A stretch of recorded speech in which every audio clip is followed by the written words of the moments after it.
Welcome to the channel, Christian First Fruits. That's right. So today we were going to talk about the Sabbath, and it can be a very controversial thing, right? We start off with where it began, or at least the commandment to do it, is Exodus 20, verse 8 through 11. And what did that say? Remember the Sabbath day to keep it holy. 6 days you shall labor and do all your work, but the seventh day is the Sabbath of the Lord your God. In it you shall do no work, you, nor your son, nor your daughter, nor your male servant, nor your female servant, nor your cattle, nor your stranger who is within your gates. For in 6 days the Lord made the heavens and the earth, the sea, and all that is in them, and rested the seventh day. Therefore the Lord blessed the Sabbath day and hallowed it. So that's pretty self-explanatory right there. And you can look too on the calendar, the typical calendar, not the ones that they're trying to change. If you look at the seventh day of the week on your calendar, it will show that it is Saturday. Even though some people may want to change it, that don't mean it's, the fact is it is the seventh day.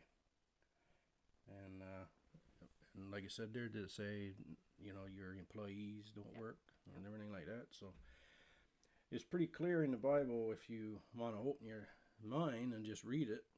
But again, people, might say, well, it's a one day and it's any day in seven, but that would be nothing but confusion, because you might be appropriate for you to keep Wednesday. I might want Monday, and if you had a group with enough people, every single day of the week would be represented. And the scripture I just read refutes that anyways, because it says the seventh day. It doesn't say you picked a day. It says the seventh day that God rested.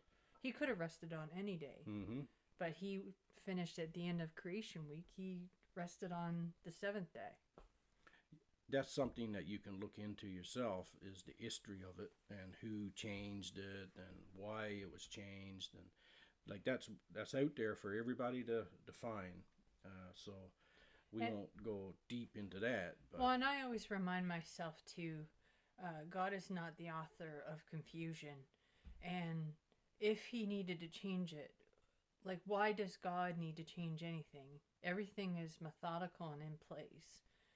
If he made it on the seventh day, why does he need to say later on, oops, I need to move it to the sixth day? God doesn't make mistakes, so it's going to stay the way it is. Or you could not rely on God. In the scriptures, you would be like, oh, well, I wonder tomorrow, is God going to change his mind? And then it makes the Bible fall apart. If he's going to change his mind on things. That's why you can always anchor to the Bible that what God says, that's it, and he's not going to change. He's the same yesterday, today, and forever. The Sabbath was made by resting. Now, God don't need to rest, but he did set an example. He made us humans, so he knew that we at least need, a day of rest. So Genesis 2, 1 to 3.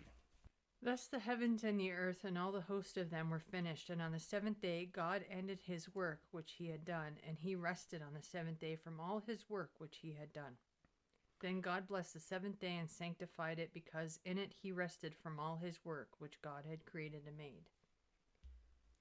Also, I think too, where Jesus said in the New Testament, Sabbath was made for man and not man for the Sabbath. It was made for man to rest, to take a day to set aside for God. Yeah. And that was what? Mark 2:27. And he said to them, the Sabbath was made for man and not man for the Sabbath. Therefore the Son of Man is also Lord of the Sabbath.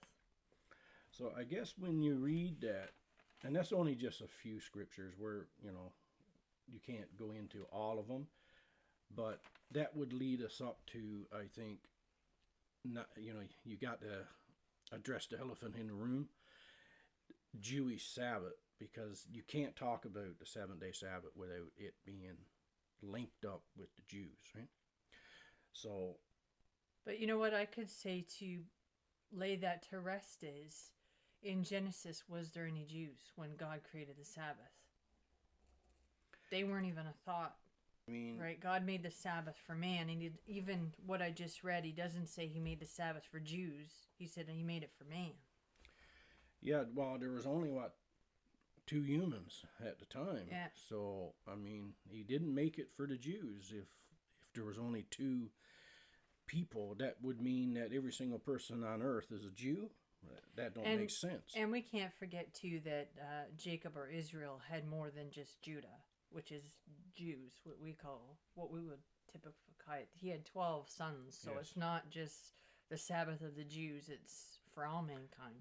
Yeah, and like Israel was, yeah, 12 tribes. So in the Bible, you can read in Kings and stuff that where Israel was at war with Judah, right? How can Israel be at war with Judah if all of Israel is Judah, right? Mm-hmm. Not every Texan is an American, but not every American is a Texan, right? So I think that's pretty good to explain that. And I think too, we can't forget. I always think to myself too that God did entrust that scripture. I don't know where it is now, that the oracles are given to the Jews because they are meticulous in keeping those things. Yeah, I guess like all of us, we are. You can have a family of six, and we all have our differences, and some are got strengths in certain areas, but so I guess that's what Judah's strength was being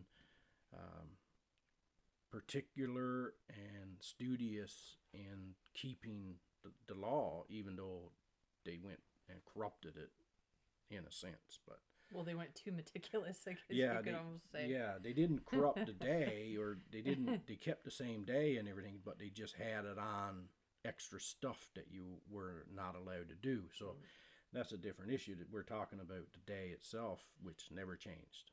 So, and you can even think of too when Jesus, that was a big thing that he always refuted them on. You know, when his disciples were eating the grain, like the big thing is that I am the Lord of the Sabbath. So, well, even think too, healing on the Sabbath. Like I'm looking here, the scripture is showing the controversy of over Sabbath healing. They went beyond that. You know, they wouldn't even allow healing on the Sabbath. That's how. Yeah, like they pushed it too far. Jesus said you can do good, right? But then if you say that and leave it at that, well, people would say, "Wow, I'm building a house. That's good." So I guess they just went to the other ditch and made sure that, well, if you wanted to keep the law, then you would absolutely be able to do nothing, which that's not what Jesus wanted. And when the Sabbath begins, it's, you know, if you keep Sunday, we always get in a thing thinking, well, midnight, but they didn't have clocks back then, so they always went by the sun and Leviticus 23:32. Yeah. Oh, that's atonement, but yes, it is telling you, you know, evening to evening. That's atonement. Evening to evening. Okay, I must mix that up, but that's a holy day, so it's the same. But you can go into Genesis creation week. God did everything evening to evening. Yeah. Yeah, there's atonement. But when you go to Genesis 1, at the end of every verse, like for example, I can read Genesis 1:22, and God blessed them and said, "Be fruitful and multiply, and fill the waters in the seas, and let the birds multiply on the earth." So the evening and the morning were the fifth day, and God says this every time, the evening and the morning. So it's showing you it's a new day. So evening to evening, sunset Friday to sunset Saturday is the Sabbath. Right. And I'm sure there's other places too.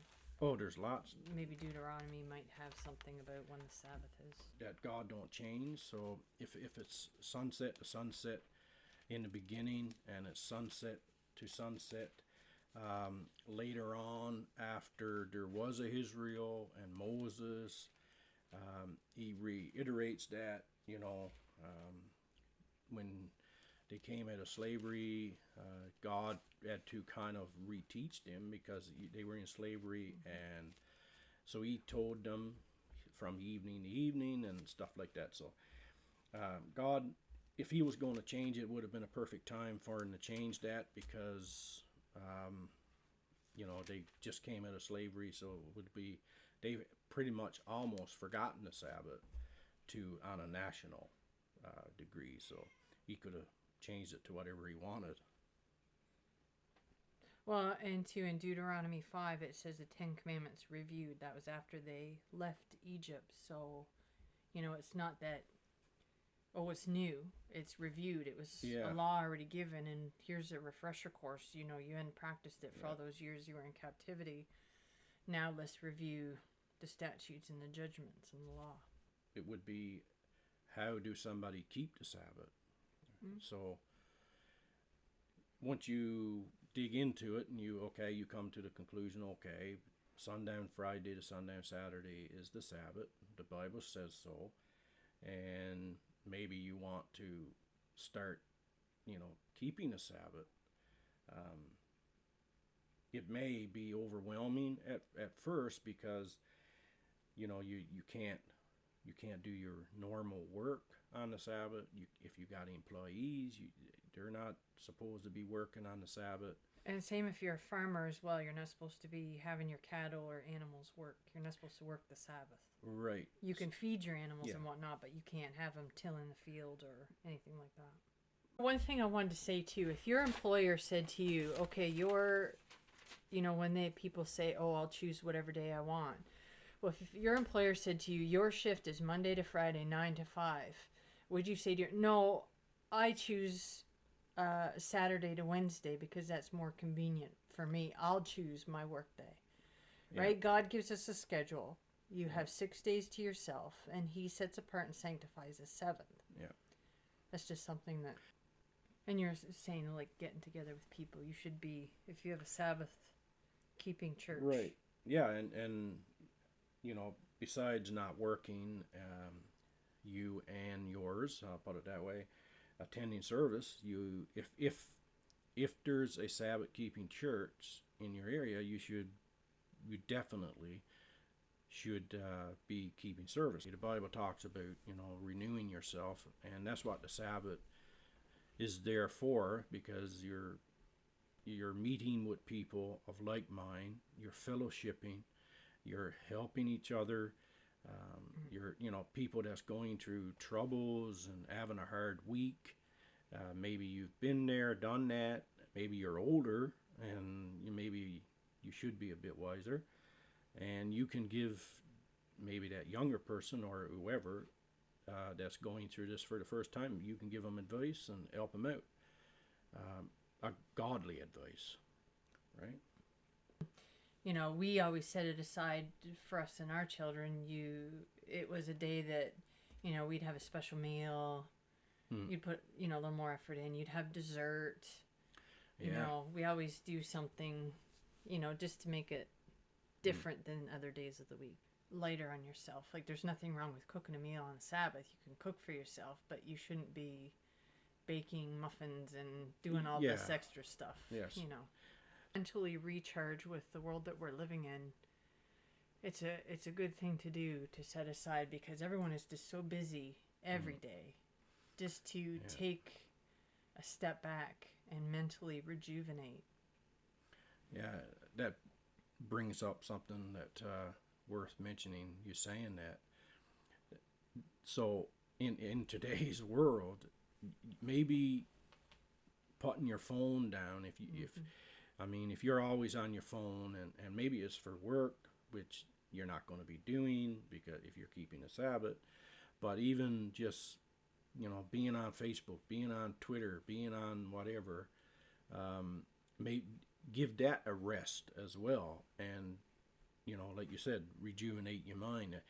Most times what is tending to be in society, if you're on YouTube or Twitter or whatnot, it's going to be negative.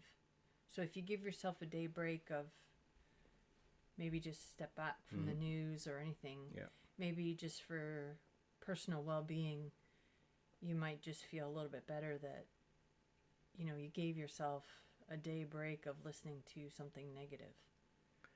It's when you're not doing all these other things that you do every day normally, day in, day out, then you got more time to yourself, so you can pray and meditate upon what you're reading in the Bible, or even if something happened at work and you can relate it to the Bible and how you should react, how you should.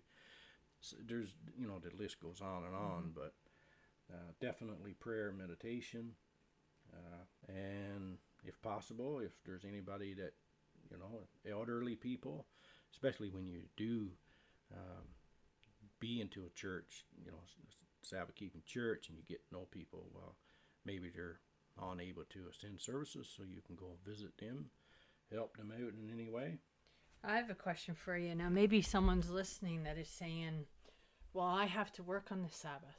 What would you say to them? How am I supposed to do this? Well, that's a lie to yourself, even though I understand. I've been there. We've been there. You tell yourself, I have to work on the Sabbath. That's a lie you're telling yourself. You do now. You instantly start working on not working on the Sabbath, because you don't have to work on the Sabbath because you're told that you can't work on the Sabbath, right? So you as soon as the knowledge is there, you have to instantly start putting things wholeheartedly into effect so that you don't work Sabbath. Say you got a job, you're working in a factory, and you got to go in and you got to tell your employer that you will not be able to work, sunset Friday, sunset Saturday, and you have to tell them on no uncertain terms that they have to find a way to let that happen for you, or it comes down to you have to quit or fight. There's laws in land that you can use to your advantage as well, but you do not go in and work on the Sabbath. So I don't know, that's probably as clear as mud, but that's what I would tell somebody. With telling somebody that's maybe just learning about the Sabbath and knowing, okay, I know I'm supposed to keep the Sabbath, that's as nice as I could put it, is you can't work Sabbath, so you better start working on not working on the Sabbath, right? I don't know if that makes sense, but so yeah, did that answer the question or make it more? No, I was thinking because, maybe someone is listening to this saying, easier said than done. I work the Sabbath. Yeah. How am I supposed to do that? But we've all been in that place where, matter of fact, you just say, I'm sorry. And same, and later on we'll have another about the holy days too. Yeah. And we'll talk more about that in another podcast that we do about those things and what we have done, because a lot of people take things and make it difficult for employers, whereas you can, for the holy days and whatnot, I just use my holidays instead of making it a burden for the employer. Yeah. In a lot of countries you don't have to use your holidays, but and it's not fair that you would have to use maybe all of them, but you do what's more important. It comes down to what's more. But it is a tough one. We've been there. Well, it's not easy. So it's not like we were born in a church that kept the Sabbath or anything like that. We were Sunday keepers, and we didn't even go to church. Yeah, we didn't even go to church, but like being raised up, as a kid, you were dragged to church, and it was, Sunday school, and so it's not like we know, we've been there. So, and you know what? You wouldn't be here listening to this if you didn't have a belief in God, and prayer is a key thing, and if you're believing this, obviously you have faith, and faith it grows as you develop it. And, if God is calling you, He'll help you too. If you're trying to keep the Sabbath, don't doubt that God won't help you make that happen too. Yeah, definitely. In my opinion, I would have to say it's one of the hardest things to do. It really is, because it comes every week, Yeah. And it's like it's something that is so often that you don't necessarily have a lot of time to prepare for. So I think, and that comes to mind. They call it a Sabbath, the testing. What is it? Test commandment. Is the test commandment, and there's a lot of truth to that. But definitely, it's true because it's probably, unless you're keeping the Sabbath already, it's probably the hardest thing you're going to do. And you know what? That's just the beginning, because it is pretty much everyone we've come across. People of God have caught. That's where it starts. That is the first test commandment. Is the Sabbath. Are you willing to keep that? And then from then on, growth as a Christian, everything becomes a test commandment. Yeah. Whether it's the 10 Commandments, holy days, right? Are you willing to follow God? Yeah, that's basically what it comes down to. So hopefully this helped you out. So if you are interested in this type of thing, please subscribe or like it, and because hopefully we will continue having podcasts about different topics about the Bible. And as we all know, I think we can all use a little more of God in our lives. So hopefully the rest of the week goes well for you, and God bless. And happy Sabbath.